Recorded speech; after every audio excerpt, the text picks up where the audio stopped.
Pandemonio, un podcast de Javier Leibiuski.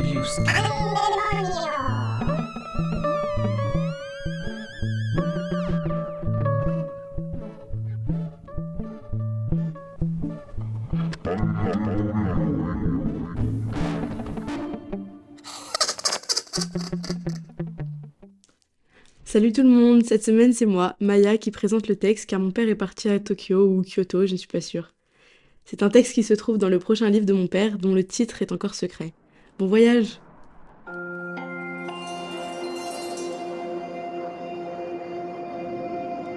Paris, Kyoto. Je ne suis jamais allé au Japon. Tout le monde y va. Moi, je trouve qu'il y a un côté un peu snob dans cette nippophilie. C'est-à-dire, il y a ceux qui aiment les sushis. Ils en commandent les dimanches soirs pour regarder un film avec Louis de Funès à la télé, tout en dégustant ses plats exotiques.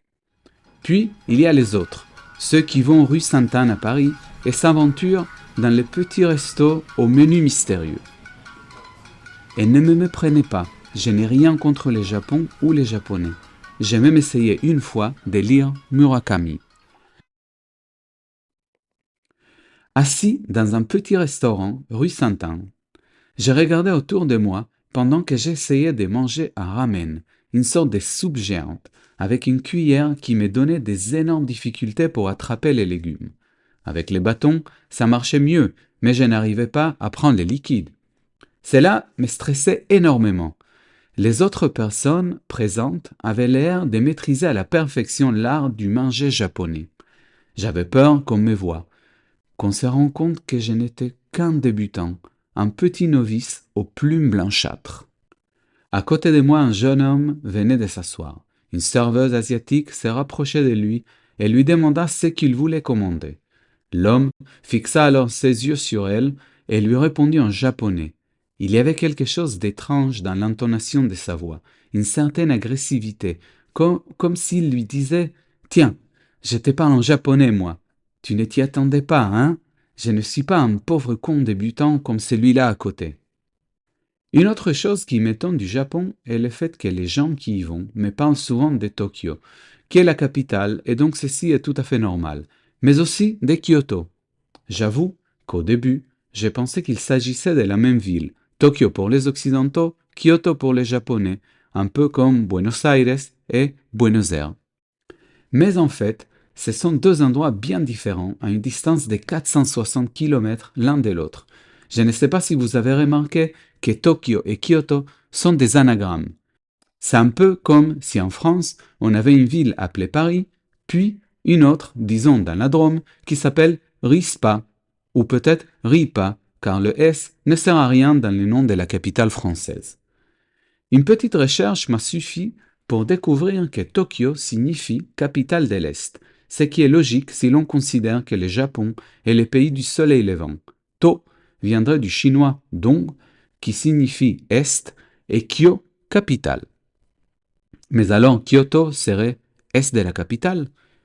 Kyoto serait donc une espèce de miroir déformé de Tokyo, une ville plus ou moins similaire avec juste quelques monuments déplacés comme on a fait avec les syllabes de leur nom, un peu comme si la tour Eiffel de Ripa était plutôt à la place de l'Arc de Triomphe, ou vers la mairie du 19e par exemple.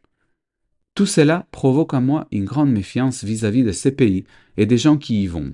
Pourquoi aurait-on cette envie d'avoir deux villes avec des noms si proches? Je trouve cela très confus. Je me vois bien à l'aéroport Roissy-Charles de Gaulle faisant le check-in à la dernière minute, puis courant à la porte d'embarquement, et une fois dans l'avion, les commandants à bord annoncent « Bienvenue à bord de ce vol d'Air Tokyo à destination de Kyoto. » La sueur froide coule sur ma nuque au moment de me rendre compte que le vol que j'aurais dû prendre était celui de Air Kyoto à destination de Tokyo. Même le personnel à bord s'est trompé. Pourquoi ils font ça? Puis, pendant les 12 heures de voyage, j'ai le temps de m'informer sur Kyoto et de me auto-convaincre qu'il s'agit d'un endroit qui vaut la peine d'être visité. Au moment de l'atterrissage, je me sens serein. L'avion se pose doucement puis réduit sa vitesse de manière progressive. Sur la piste d'en face, Un avion d'Air Kyoto décolle paisiblement. Je ferme les yeux, imaginant comment se sentent les gens qui sont dans cet avion. Je répète dans mon tête « Tokyo, Tokyo, Tokyo, Tokyo, Tokyo ». Une légère sensation d'ascension m'envahit. J'ouvre les yeux étonné par le fait que l'avion ne s'arrête pas et je suis encore plus surpris de me retrouver dans l'air à nouveau. Chers passagers, bienvenue à bord de ce vol d'Air Kyoto à destination de Tokyo. Comment fus-je transféré d'avion ? Je ne le saurai probablement jamais, mais je suis quand même très content de voir que tout s'est arrangé de la meilleure façon possible.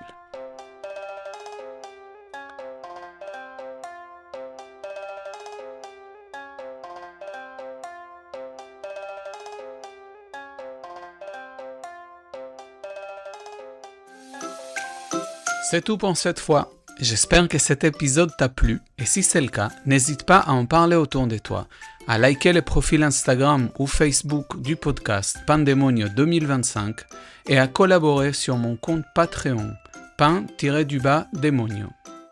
À la semaine prochaine!